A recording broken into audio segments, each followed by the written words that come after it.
જો વિદ્યાર્થી મિત્રો, યુનિટ 8 જેનું નામ છે અવર ફેધર ફ્રેન્ડ, એટલે આપણા પીછાવાળા મિત્રો.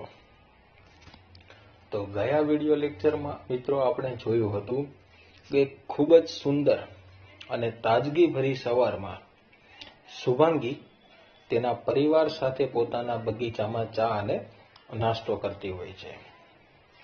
એમાં શુભાંગીની બહેન મિત્રા, એની બહેનપણી દેવાંગી 2 દિવસ માટે તેમના ઘરે રહેવા આવેલી છે. દેવાંગી જે છે તે MS યુનિવર્સિટી વડોદરામાં પ્રાણીશાસ્ત્રના બીજા વર્ષમાં અભ્યાસ કરે છે. એટલે શુભાંગી એક પક્ષીના કલરવથી આકર્ષાઈ જાય છે અને બોલે છે કે કેવી સુંદર ચકલી છે. એટલે દેવાંગી તરત જ તેની ભૂલ સુધારતા કહે છે કે આ ચકલી નથી, દરજીડો છે, કારણ કે તેનો રંગ છે એ પીળાશ પડતો લીલો છે અને તે ચકલી કરતા પણ નાનો છે. એટલે શુભાંગીના મનમાં કંઈક શંકા હોય છે, એટલે એવું કહે છે, તમે સાચા છો દીદી, પણ પરમ દિવસે જ્યારે મેં તેને જોયો હતો તો તેનો રંગ ભૂખરો હતો. એટલે દેવાંગી તેને સમજાવતા કહે છે કે આ નર પક્ષી છે અને ભૂખરા રંગવાળું તે જે જોયું હતું એ માદા પક્ષી હતું. એટલે કે દરજીડા દરેક પક્ષીઓમાં માદા અને નર અલગ અલગ હોય છે. એટલે આ દરજીડામાં પણ કેવું હોય છે કે પીળાશ પડતો લીલો રંગ હોય એ નર પક્ષી હોય છે અને ભૂખરા રંગવાળું માદા પક્ષી હોય છે. એટલે આ રીતે ત્રણેય છોકરીઓ પક્ષીઓ વિશે ચર્ચા કરે છે. તેથી તેના માતા પિતા એવું કહે છે કે બાળકો, તમે ચર્ચાની મજા માણો, હવે અમે જઈએ છીએ. એ ચર્ચાને આગળ વધારે છે. દેવાંગી શુભાંગીને સમજાવતા એવું કહે છે કે જંગલી પક્ષીઓ, જળચર પક્ષીઓ અને આપણી આસપાસ રહેનારા પક્ષીઓમાં દરજીડો આપણી આસપાસ રહેનારું પક્ષી છે.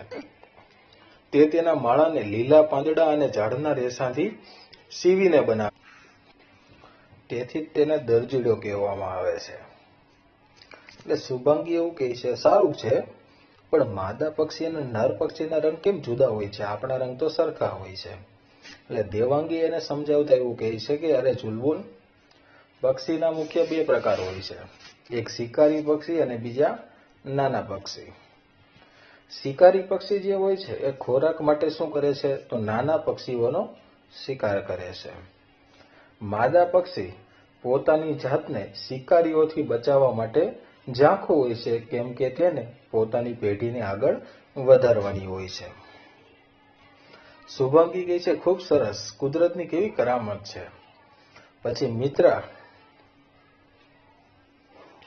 એક પુસ્તક લઈને આવે છે જે સલીમ અલી દ્વારા લખાયેલો હોય છે,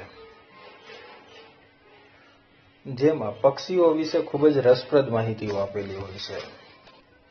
દેવાંગી કહે છે કે પક્ષીઓમાં મને ખૂબ રસ છે, આ દરજીડાના માળાનું ચિત્ર જો, એમ કરીને તેને દરજીડાના માળાનું ચિત્ર બતાવે છે.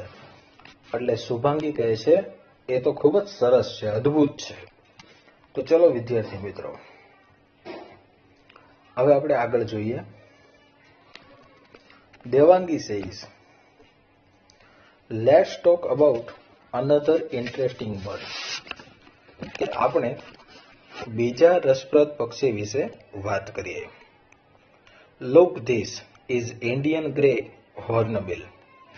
જો આ ભારતીય ગ્રે હોર્નબિલ છે. This bird is common in Indian subcontinent. આ પક્ષી ભારતના અંતરિયાળ પ્રદેશોમાં જોવા મળે છે. સબકન્ટિનેન્ટ એટલે કે અંતરિયાળ પ્રદેશ. It has grey feathers all over the body with light grey and dull belly. તેના આખા શરીર ઉપર ફેધર એટલે કે રાખોડી પીછા હોય છે અને પેટનો ભાગ આછો રાખોડી હોય છે. અહીંયા બેલીનો મતલબ થશે પેટ. Shubhangi said, "Yuk didi, where does it live?" દીદી, તે ક્યાં રહે છે? Devangi says, its habitat is both in wild as well as urban areas, especially large trees. તેનો વસવાટ જંગલ અને માનવ વસાહત બંનેમાં છે.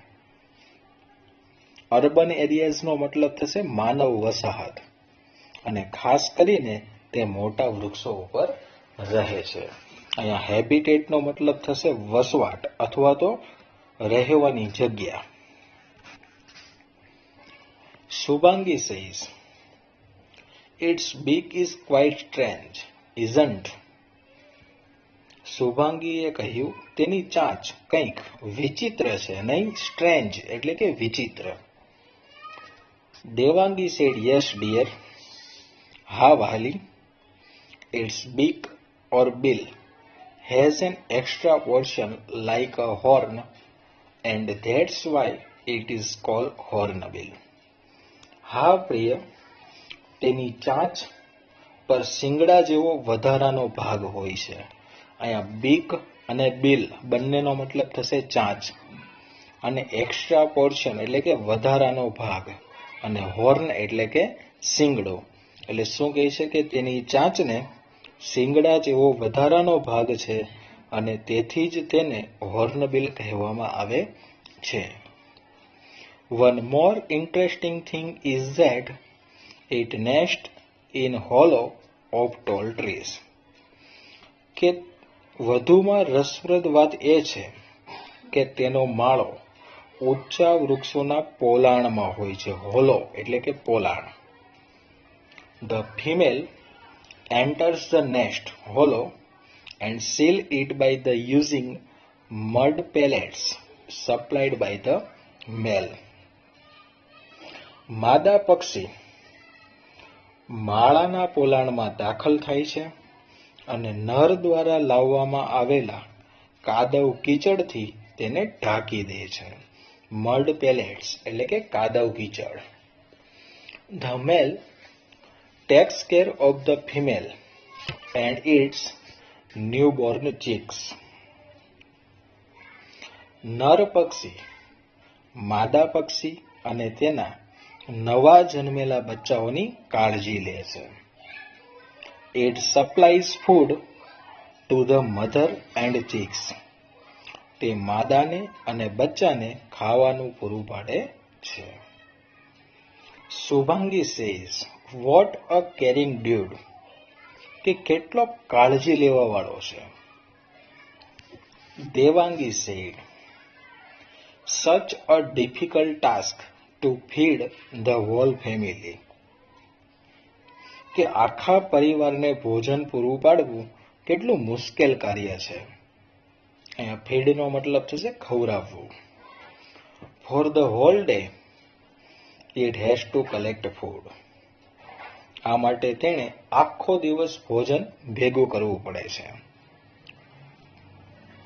For its caring behaviour for female it is called વહુ ઘેલો in some areas of our state.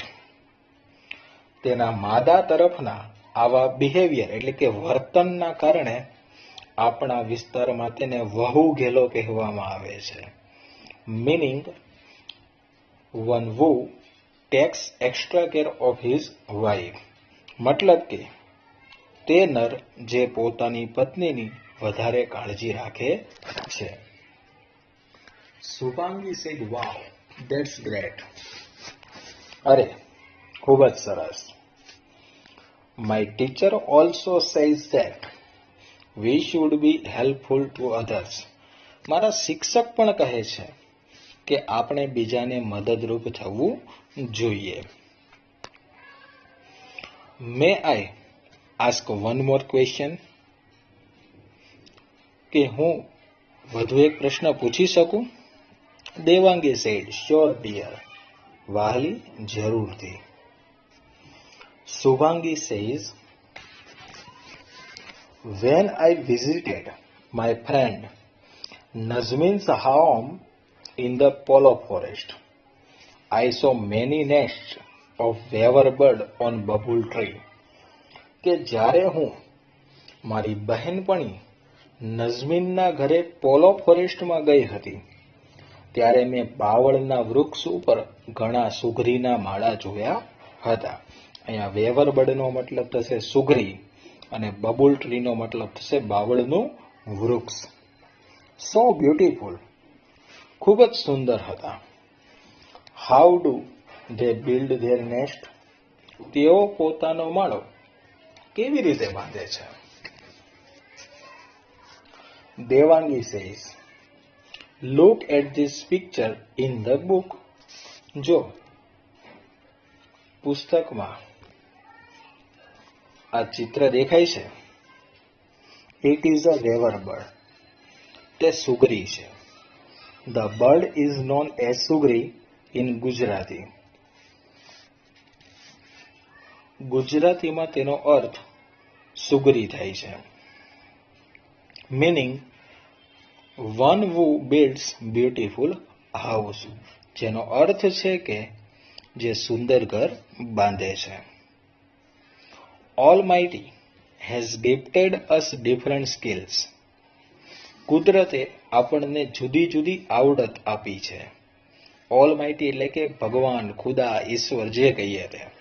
અને સ્કિલનો મતલબ થશે આવડત અથવા તો કૌશલ્ય. And the weaver bird is gifted with the skill of weaving its nest. અને સુગરીને સુંદર માળો બનાવવાની આવડત આપી છે. Weaver birds prefer long thread like grass leaves to build their nest. કે સુગરી પોતાનો માળો બાંધવા માટે ઘાસના પાંદડાના લાંબા રેસાનો ઉપયોગ કરે છે. Subhangi said, Didi, who build a nest? The male bird or the female bird? કે દીદી માળો કોણ બાંધે છે, નર પક્ષી કે માદા પક્ષી? એટલે દેવાંગી શું કહે છે? મેલ વેવર બર્ડ બિલ્ડ નેસ્ટ, કે નર માળો બાંધે છે. It takes nearly 18 days to complete nest building. કે માળાને પૂર્ણ કરતા લગભગ 18 દિવસ જેટલો સમય લાગે છે. When the nest is half complete, જ્યારે માળો અડધો બંધાઈ જાય છે ત્યારે the male invites female for pairing by its song. ત્યારે નર પક્ષી ગીત ગાઈને માદા પક્ષીને આમંત્રણ આપે છે. If she accepts the nest, જો તેણીની માળાનો સ્વીકાર કરે તો both of them finish the nest, તો બંને સાથે મળીને માળો પૂરો કરે છે. If she doesn't, જો તે અસ્વીકાર કરે તો the nest is abandoned, તો નર પક્ષી માળો છોડીને જતો રહે છે. Subhangi says, then it must be very difficult for the male to build more than one nest. તો નર પક્ષી માટે એકથી વધુ માળો બાંધવો ખૂબ જ અઘરો થતો હશે. Devangi said, yes, absolutely right. હા, એકદમ સાચું. A male often makes many nests during nesting season. કે માળા બાંધવાની ઋતુ દરમિયાન નર પક્ષી વારંવાર ઘણા માળા બાંધે છે. શુભાંગી said, poor boy, બિચારો. I remember દીદી, દીદી મને યાદ છે. I saw some incomplete nest also, કે મેં કેટલાક અધૂરા માળાઓ પણ જોયા હતા. તો વિદ્યાર્થી મિત્રો, આજના વિડીયો લેક્ચરમાં આપણે અહીંયા સુધી રાખીએ છીએ. બાકીનો પાઠ આપણે આવતા વિડીયો લેક્ચરમાં જોઈશું.